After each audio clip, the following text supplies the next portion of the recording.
ఆంధ్రప్రదేశ్లో ఎన్నికల వేళ 6 ఐపీఎస్లు 3 ఐఏఎస్ల మీద కేంద్ర ఎన్నికల సంఘం వేటు వేసిన నేపథ్యంలో మరికొంతమంది మీద కూడా వేటు పడబోతోంది. అందులో ఆంధ్రప్రదేశ్ డీజీపీ కూడా ఉన్నాడు. ఆయన జగన్మోహన్ రెడ్డి సర్కారుకి అనుకూలంగా వ్యవహరిస్తున్నారు కాబట్టి కేంద్ర ఎన్నికల సంఘం డీజీపీ మీద కూడా వేటు వేయబోతోంది అంటూ ఒక వార్త ఇప్పుడు సోషల్ మీడియా వేదికగా చక్కర్లు కొడుతూ ఉన్న నేపథ్యంలో ఈ అంశానికి సంబంధించి మనతో మాట్లాడేందుకు ప్రముఖ సీనియర్ జర్నలిస్ట్ దుర్గా వడ్లమాని గారి మనతో ఉన్నారు. మేడంతో మాట్లాడదాం. మేడం నమస్తే. నమస్తే మా. మేడం, ఎన్నికల వేళ ఆంధ్రప్రదేశ్లో 6 ఐపీఎస్లు 3 ఐఏఎస్ల మీద ఇప్పటికే కేంద్ర ఎన్నికల సంఘం వేటు వేసింది. మరికొంతమంది మీద కూడా వేటు వేసే అవకాశం ఉంది. వారిలో డీజీపీ గారు ఉన్నారు అంటూ కూడా ఒక వార్త ఇప్పుడు సోషల్ మీడియాలో చక్కర్లు కొడుతూ ఉంది. డీజీపీ గారు జగన్మోహన్ రెడ్డికి అనుకూలంగా వ్యవహరిస్తున్నారు, జగన్మోహన్ రెడ్డి సర్కార్కి అనుకూలంగా వ్యవహరిస్తున్నారు కాబట్టి కేంద్ర ఎన్నికల సంఘం డీజీపీ మీద కూడా వేటు వేసే అవకాశం ఉంది. ఆ రకంగానే జగన్మోహన్ రెడ్డి టీంకి సంకేతాలు అందాయి అంటూ కూడా ఒక వార్త ఇప్పుడు సోషల్ మీడియా వేదికగా చక్కర్లు కొడుతూ ఉంది. ఏంటి మేడం, ఆ వార్తలో వాస్తవం ఉందంటారు? తప్పకుండా. అసలు నిన్న తొమ్మండుగురిని బదిలీ చేయటం కాదండి, ఫస్ట్ డీజీపీని చేసుంటే మీకు మొత్తం సెట్ రైట్ అయ్యి ఉండేది, అంతే కదా? అవును. అసలు డీజీపీ ఆపద్ధర్మంగా వచ్చాడు. ఆయన ఏం చేశారో మనందరికీ తెలుసు. మొన్న మన ప్రధానమంత్రి మోడీ సభలోనే ఏం జరిగిందో మనందరికీ తెలుసు. ఎప్పుడు కూడా ఒక తప్పు జరిగితే కింద వాళ్ళు బలవుతారు. ఎప్పుడు యాక్చువల్గా ఎవరిని చేయాలి? ఫస్ట్ పై వాళ్ళ దగ్గర నుంచి రావాలి. ఇప్పుడు ఆస్తులు పంచేటప్పుడు పైనుంచి వస్తారు. మనం అప్పులు కానీ లేకపోతే ఇట్లా ఏదైనా కష్టం వచ్చినప్పుడు లేకపోతే వాళ్ళకి ఏదైనా శిక్ష వేయాల్సి వచ్చినప్పుడు కింద నుంచి వస్తారు. ఈ పద్ధతి మారాలి. ఇప్పుడు డీజీపీని తీసేశారనుకోండి, డీజీపీ అనే కదా మెయిన్ ఫస్ట్ అనుకూలంగా ఉన్నది. అక్కడ సిఎస్. అవును. వీళ్ళిద్దరినీ అసలు నిన్న వేటు వేసుంటే మొత్తం రాష్ట్రం ప్రతిపక్షాలు సుఖంగా ఉండేవండి నా ఉద్దేశంలో. ఎందుకంటే ఏది తీసుకున్నా కూడా ఇప్పుడు ఈ తొమ్మండుగురిని వేశారు కదండి, ఈసారి మీరు గమనిస్తే కనుక అయితే మొత్తం మన భారతదేశంలో నెంబర్ 1 ఇలా వేటుపడిన రాష్ట్రం ఏదయ్యా అంటే ఆంధ్రప్రదేశ్. ఎప్పుడు బీహార్ ఉంటుంది మీకు. అవును. గొడవలకు కానీ లేకపోతే ఏది తీసుకున్నా ఎప్పుడు బీహార్ ముందంజలో ఉండేది. ఆశ్చర్యంగా ఈసారి బీహార్లో ఒకళ్ళు, ఒడిశాలో 7 అనుమండుగురు, ఇంకా వేరే చోట కూడా ఒకళ్ళు, ఇట్లా ఒక్కొక్కళ్ళు ఇద్దరిద్దరు తప్ప తొమ్మండుగురిని వేటు వేయడం అనేది కేంద్ర ఎన్నికల సంఘం ఐ థింక్ చరిత్రలోనే మొదటిసారి ఆంధ్రప్రదేశ్. అంటే సమస్యాత్మక ప్రాంతాల్లో ఇప్పుడు ఆంధ్రప్రదేశ్ మొదటి స్థానంలో ఉందంటారా? తప్పకుండా. ఎప్పుడు మనకి చంద్రబాబు నాయుడు గారు ఉన్నప్పుడు మనకేముండేది? అభివృద్ధి. అదే మనకి మెయిన్. ఎప్పుడు కూడా సంక్షేమం, అభివృద్ధి ఆయనకి 2 కళ్ళు అనేవారు.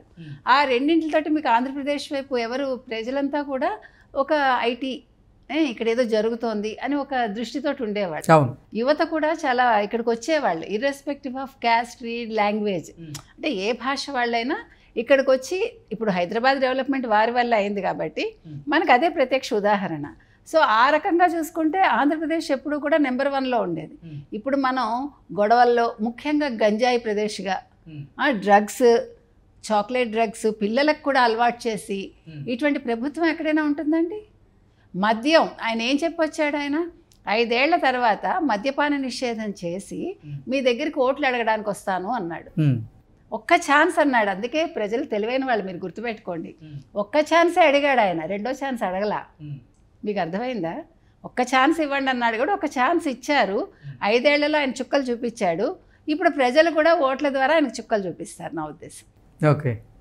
సో ఇప్పుడు డీజీపీ గారి మీద కూడా వేటు పడే అవకాశం ఉందా? కేంద్ర ఎన్నికల సంఘం ఆ రకంగా పావులు కదుపుతోందా అంటే ఏం చెప్తారు మేడం? తప్పకుండా.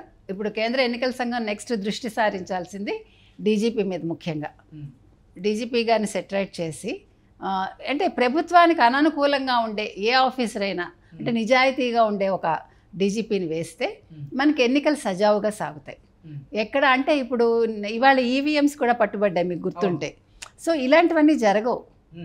ఇప్పుడు ప్రతి నియోజకవర్గంలో దొంగ ఓట్లు వేయించడాలు, ఈవీఎంలే వచ్చేసాయంటే అంటే కేంద్ర ఎన్నికల సంఘం ఎంత నిఘా పెట్టాలో మీరు ఆలోచించండి. అవునా?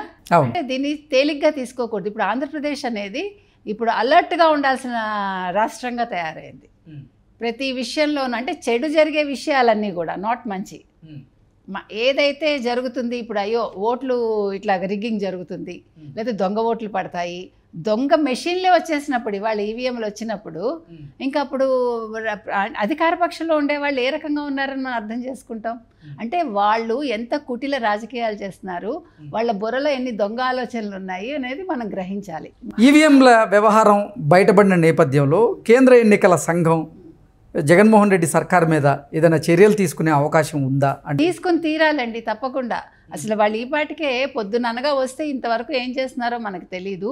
ఇక్కడ ఎన్నికల సంఘానికి ముందు ప్రతిపక్షాలు వీళ్ళు చెప్పి ఉండాలి. ఆల్రెడీ అక్కడ లోకల్ అధికారికి వాళ్ళు చెప్పామని అన్నారు, పట్టుబడ్డ వాళ్ళు, అంటే మేము పట్టుకున్న టీడీపీ వాళ్ళు. అక్కడితో సరిపోదండి. రాష్ట్ర ఎన్నికల అధికారికి, కేంద్ర ఎన్నికల అధికారికి కూడా ఇమీడియట్గా ఇన్ఫార్మ్ చేయాలి. చేస్తేనే కదా రేపొద్దున మళ్ళీ ఇలాంటివి జరగవు. మనకి తెలియదు ఎక్కడెక్కడ ఏం వాళ్ళు ఎన్ని మెషిన్స్ తెచ్చిపెట్టారు నియోజకవర్గం వైజ్గా.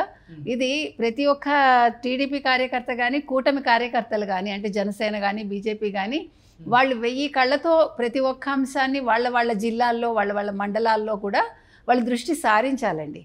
సారించి వాళ్ళకి దొరకగానే ఏదైనా ఇమీడియట్గా వాళ్ళు అక్కడ లోకల్ పోలీసులు చర్యలు తీసుకోవాలి, తర్వాత ఎన్నికల అధికారులు కూడా చర్యలు తీసుకోవాలి. సో వీటన్నింటికి ముందు మనం ఎక్కడికి వచ్చినా కూడా ఇప్పుడు డీజీపీ కారణంగా మనం చూసుకోవచ్చు. ఇప్పుడు డీజీపీ అనేవాడు ఒక హై ప్రొఫైల్లో ఉన్న ఆయన, ఒక హై ర్యాంకింగ్ ఆఫ్ పోలీసులకు బాస్. ఆయనకు తెలియకుండా చీమ కూడా నడవదుగా అక్కడ. మరి ఇప్పుడు ఆయనకు తెలియకుండా మీకు ఈవీఎంలు వెళ్తాయా? ఇది సరిపోదు ఆయన పంపించడానికి ఇంటికి. ఇప్పుడు నిన్న వేటు వేసిన 9 ఏం చెప్పారు వాళ్ళు, 5 గంటల్లోపు మీరు మీ కింద మీ నెక్స్ట్ అధికారులు ఎవరైతే ఉంటారో వాళ్ళకి బాధ్యతలు ఇచ్చేసి మీరు వెళ్ళిపోండి, మీరు ఎన్నికల విధుల్లో పాల్గొకూడదు, జనరల్ కార్యకలాపాలకి అంటే దాన్ని వాళ్ళకి వెళ్ళి వీళ్ళని మీరు రిపోర్ట్ చేయమని చెప్పారు. సో ఆ రకంగా ఇప్పుడు ఈ డీజీపీ ఎవరైతే ఉన్నారో ఈయనకు కూడా అదే ఆదేశాలు ఇవ్వాలండి. అప్పుడే మనకి సజావుగా ఎన్నికలు సాగుతాయి. అంటే మేడం, డీజీపీ మీదే కాకుండా మరికొంతమంది ఐపీఎస్లు, ఐఏఎస్ల మీద కూడా ఈ కూటమికి చెందినటువంటి ముఖ్య నేతలు కేంద్ర ఎన్నికల సంఘానికి అంటే కంప్లైంట్ చేశారని, వారి మీద కూడా చర్యలు చేపట్టే అవకాశం ఉంది కేంద్ర ఎన్నికల సంఘం అంటూ కూడా కొన్ని వార్తలు అయితే వస్తున్నాయి. అంటే డీజీపీ గారితో పాటుగా మరికొంతమంది ఐఏఎస్లు, ఐపీఎస్లు కూడా జగన్మోహన్ రెడ్డి సర్కార్కి అనుకూలంగా వ్యవహరిస్తున్నారు. సో ఆ అంశాన్ని ఇప్పుడు కూటమిలో ఉన్నటువంటి ముఖ్య నేతలు కొంతమంది ఎన్నికల సంఘం దృష్టికి తీసుకెళ్లారు అంటూ కూడా కొన్ని వార్తలు వస్తున్న నేపథ్యంలో ఏంటి మేడం, మరికొంతమంది ఐఏఎస్లు, ఐపీఎస్ల మీద కూడా వేటు పడేటువంటి అవకాశం ఉందా అంటే ఏం చేస్తారు? ఉందండి, ఖచ్చితంగా ఉంది. ఎందుకంటే నిన్న మనం చూసుకుంటే ఇప్పుడు తిరుపతి ఎవరైతే ఉన్నారో ఆయన అక్కడ వెళ్ళి ఛార్జ్ తీసుకోగానే ఫస్ట్ ఆయన ఏం చేశాడు, కరుణాకర్ రెడ్డిని వెళ్ళి కలుసుకుని, టీటీడీ చైర్మన్, అవును, ఆయన పుష్పగుచ్చం ఇచ్చి శాలువ కప్పాడు. అది చేయదగ్గ పని అండి. సో ఈ రకంగా అంటే ఇంచుమించు నిన్న 2-3 మనం నిన్న వాళ్ళని వేటు వేసిన వాళ్ళలో 3 అయితే ప్రత్యక్షంగా వాళ్ళు ఓపెన్గా వాళ్ళు టీడీపీకి అనుకూలం అనేది చూపించుకున్నారు. ఇట్లా లోపల ఇంకా చాలామంది ఉండి ఉంటారు. ఇప్పుడు వాళ్ళందరినీ వెలికి తీయాలి. ఇంకొకటి మీరు గమనిస్తే రెడ్లు ఎక్కువ ఉన్నారు. ఇప్పుడు నిన్న తీసిన వేటు వేసిన వాళ్ళు 3 రెడ్లు ఉన్నారు. అవును. సో ఆ రకంగా ఎవరెవరు ఉన్నారు, డీజీపీతో సహా ఇంకా ఎవరెవరు రెడ్డి కుటుంబానికి సంబంధించిన వాళ్ళు కావచ్చు. అంటే తప్పట్లేదండి, మనం కులం గురించి మాట్లాడకూడదు అనుకున్నా కూడా మాట్లాడాల్సిన పరిస్థితులు వస్తున్నాయి మనకి. అంటే జగన్మోహన్ రెడ్డి సర్కారులో ఎక్కువగా అదే సామాజిక వర్గానికి చెందిన వాళ్ళు ముఖ్య నేతలుగా, ముఖ్య అధికారులుగా ఉన్న నేపథ్యంలో ఇంక మాట్లాడుకోవాల్సి రాక తప్పదంటే మీకు గుర్తుంటే ఈయనెవరు జగన్మోహన్ రెడ్డి గారు చంద్రబాబు నాయుడు ఉన్నంత కాలం తర్వాత కూడా అంతా కమ్మ అన్నారు. యాక్చువల్గా చూసుకుంటే ఇప్పుడు ఉన్నది మొత్తం రెడ్డి సామాజిక వర్గమే, ఎటువంటి అధికార